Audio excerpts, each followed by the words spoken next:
అడిగెదను అమ్మను వేదాంగ తత్వ బోధిని. ఏమని అడిగెదను అమ్మను వేదాంత తత్వ బోధిని. భగవంతుడు ఎచ్చట కలడని అమ్మను తపనతో అడిగి తిని.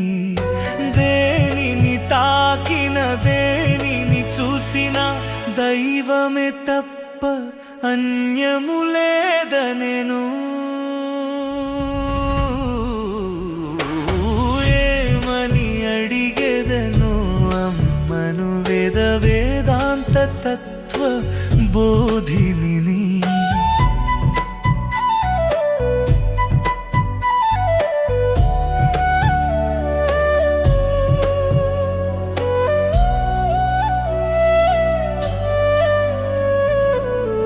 ఏమిటి ముక్తి అని ప్రశ్నించగా ఉన్నదానితో తృప్తి పడటమే ముక్తికి అర్థం అని చెప్పెను తల్లి జ్ఞానప్రదాయిని అనసూయ మాత.